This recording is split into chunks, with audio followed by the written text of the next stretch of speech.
मित्रों नमस्कार। आज हम थोड़ी चर्चा करेंगे एफआईआर के विषय पर। एक ज़माना था जब कोई व्यक्ति पुलिस थाने में एफआईआर लिखाने जाता था, भले ही कितना ही गंभीर मामला हो।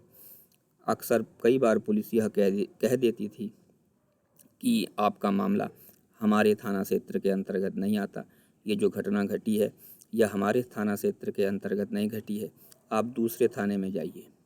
और जब वही व्यक्ति जिसके साथ अकस्मात घटना घट गई है और गंभीर घटना घट गई है वह दूसरे थाने में जाता अपनी एफआईआर लिखाने, तो उस थाने वाले कहते कि आपकी एफआईआर तो पहले थाने वालों ने ही लिखनी चाहिए थी, आपका एरिया उधर पड़ता है। या कई बार पुलिस कहती कि मामले की हम पहले जांच करेंगे, जांच में अगर मामला सही पाया गया तो आपकी एफआईआर लिखेंगे। इस तरह व्यक्ति को एक थाने से दूसरे थाने भटकाया जाता था और जो गंभीर अपराध करने वाला अपराधी है वह खुलेआम घूम रहा होता था। इससे वह व्यक्ति जिसके साथ गंभीर आपराधिक घटना घट गई है उसका मनोबल गिरता था। ये एक बहुत बड़ी सामाजिक अव्यवस्था उत्पन्न करने वाला प्रश्न था, क्योंकि सीआरपीसी का जो धारा 154 सेक्शन है जिसके तहत पुलिस एफआईआर लिखती है, उसमें गंभीर मामलों में पुलिस को एफआईआर लिखने के लिए आदेश दिया गया था। उसमें सेल शब्द लिखा था कि गंभीर मामलों में पुलिस को एफआईआर लिखनी है, लेकिन उस धारा में एक कमी कहीं पर यह छूट गई थी कि जो व्यक्ति एफआईआर लिखाने आया है उसे जिस थाने के अंतर्गत घटना घटी है वहीं पर एफआईआर लिखानी है, या वह कहीं पर भी जहां उसके साथ घटना घट गई अकस्मात नज़दीक जो थाना पड़ रहा है वहां भी वह अपनी एफआईआर लिखा सकता है। ऐसा कुछ स्पष्ट नहीं था कि जहां घटना घटी है वहीं के थाने में एफआईआर लिखानी है या व्यक्ति कहीं भी अपनी एफआईआर लिखा सकता है। यह सेक्शन 154 सीआरपीसी में स्पष्ट नहीं था। इसी का पुलिस थाने वाले आधार लेते थे और तर्क देते थे कि जहां पर घटना घटी है उसी थाने में एफआईआर लिखाइए। अब बताइए, एक कॉमन आदमी, एक आम नागरिक यह कहाँ तक नक्शा की जानकारी करे कि कौन से थाने के अंदर कौन सा एरिया पड़ता है, कहाँ तक वह यह जांच करता फिरे कि जो घटना घटी है उसका थाने के नक्शे के हिसाब से वह एरिया किस थाने में पड़ता होगा। आम नागरिक का कर्तव्य तो यह होना चाहिए था कि उसके साथ अगर गंभीर घटना घटी है तो वह पुलिस को उसकी जानकारी दे दे। यह जांच करना पुलिस का विषय है कि उस पूरे मामले की वह कहाँ जांच करेगी, कैसे अपराधियों को पकड़ेगी, यह तो पुलिस का विषय होना चाहिए था। इसके लिए आम नागरिक से इतनी अपेक्षा क्यों की जाती थी कि वह हर थाने का एरिया पता रखे, हर थाने का नक्शा पता रखे और उस नक्शे के हिसाब से, एरिया के हिसाब से उस थाने में जाए। यह तो एक कठिन काम था। इस कमी को कई बार आम नागरिक ने झेला, लेकिन इसके बाद एक महत्वपूर्ण केस ललिता कुमारी बनाम उत्तर प्रदेश जो 2013 में सुप्रीम कोर्ट की 5 जजों ने डिसाइड किया, उससे बहुत बढ़िया रास्ता आगे को खुला।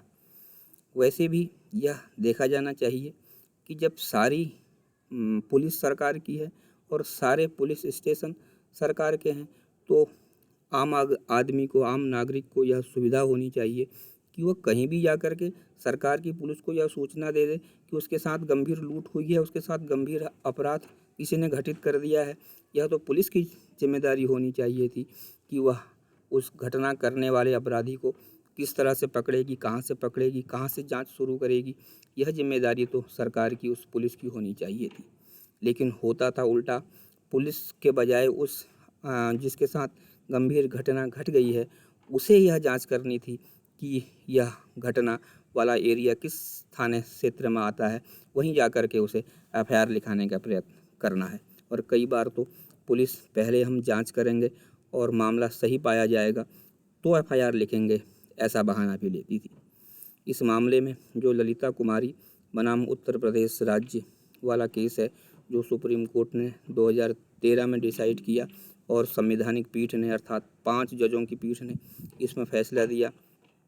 इसमें यह कहा गया कि पुलिस हर मामले में जांच करने का बहाना नहीं ले सकती, क्योंकि सेक्शन 154 सीआरपीसी में सेल शब्द का प्रयोग किया गया है। सेल का मतलब आवश्यक।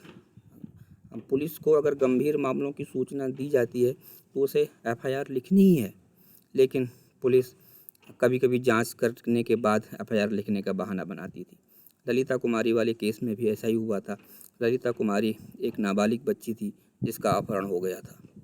ललिता कुमारी के पिता स्थानीय थाने में एफआईआर लिखाने के लिए गए कि मेरी पुत्री का अपहरण हो गया है। पुलिस ने बहाना लिया कि हम जांच करेंगे और मामला सही पाया गया तो एफआईआर लिखेंगे। अपहरण जैसी गंभीर घटना जिस नाबालिग बच्ची का अपहरण हुआ है उसके लिए एक एक क्षण कठिन है। ऐसे गंभीर मामले में भी पुलिस ने तुरंत एफआईआर नहीं लिखी और कहा कि पहले हम जांच करेंगे, मामला बनता होगा तो एफआईआर लिखेंगे। यह पूरा मामला सुप्रीम कोर्ट गया और कोर्ट ने बहुत महत्वपूर्ण इसमें फैसला दिया। सुप्रीम कोर्ट ने यह कहा कि एफआईआर गंभीर मामलों में तुरंत लिखी जानी चाहिए। यह नहीं देखा जाना चाहिए कि घटना कहाँ हुई है। एफआईआर लिखने के बाद इस बात का फैसला होगा कि इस एफआईआर की जांच कहाँ होगी। यहीं से जो जीरो एफआईआर का कॉन्सेप्ट आया कि एफआईआर दर्ज करते समय यह नहीं देखना है कि घटना कहाँ हुई है।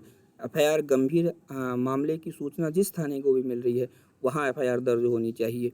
उसमें जीरो एफआईआर नंबर पढ़ करके जिस क्षेत्र का वह मामला है उस थाने में वह एफआईआर ट्रांसफ़र होनी चाहिए। ऐसा सुप्रीम कोर्ट के इस फैसले से रास्ता बना।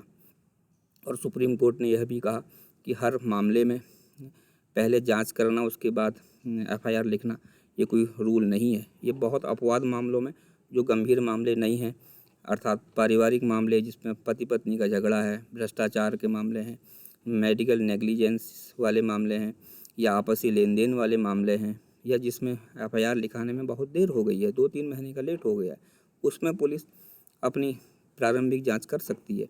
लेकिन जो गंभीर मामले हैं उनमें तो पुलिस को एफआईआर लिखनी है, वरना आम नागरिक जिसके साथ गंभीर घटनाएं घट गई हैं वह परेशान हो जाएगा और उससे एक समाज में अव्यवस्था फैलेगी। उसके मूल अधिकार, सुरक्षा के अधिकार पर भी ये कुठाराघात होगा। इसलिए सुप्रीम कोर्ट का यह फैसला बड़ा महत्वपूर्ण माना जाता है। इसके बाद ही जीरो एफआईआर का कॉन्सेप्ट अस्तित्व में आया। अर्थात घटना कहीं भी घट गई हो, अगर व्यक्ति किसी भी थाने में जा रहा है, उस थाने क्षेत्र का मामला नहीं भी है, तब भी पुलिस को उस गंभीर घटना की एफआईआर लिखनी है और उसके बाद यह जांच करनी है कि यह मामला किस थाने से रिलेटेड है। उस थाने में वह एफआईआर को ट्रांसफ़र पुलिस को करना है। यह एक बहुत बढ़िया रास्ता था, लेकिन कानून में यह कहीं पर लिखा हुआ नहीं था। यह कोर्ट के माध्यम से रास्ता आया था। लेकिन जो अब 2023 में जो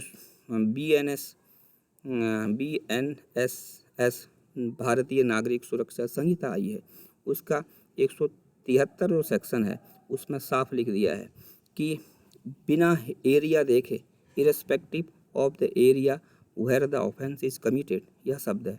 यह नहीं देखना है पुलिस को कि किस क्षेत्र का मामला है और कहाँ एफआईआर दर्ज हो रही है। अगर गंभीर मामले की सूचना आ रही है तो भले ही घटना कहीं हो रही हो भारत में, उसकी एफआईआर किसी भी थाने में जहाँ सूचना आ रही है उसे दर्ज करनी है। और हिंदी में भी लिखा है कि बिना क्षेत्राधिकार देखे, बिना यह देखे कि यह कौन सा क्षेत्र है, पुलिस को सूचना आने पर एफआईआर दर्ज करनी ही है, भले ही वो मामला उस थाना क्षेत्र का हो या ना हो। यह 173 में अब बिल्कुल स्पष्ट लिख दिया गया है। इससे आम नागरिक को बहुत सुविधा है कि घटना कहीं भी हुई, उसकी सूचना, उसकी एफआईआर कहीं भी लिखाई जा सकती है।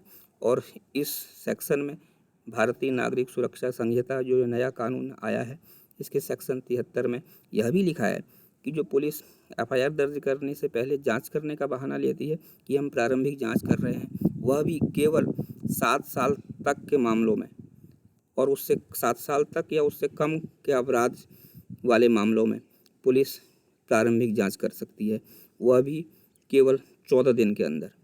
लेकिन जो गंभीर मामले हैं उसमें बिना जांच किए तुरंत एफआईआर लिखना ही है।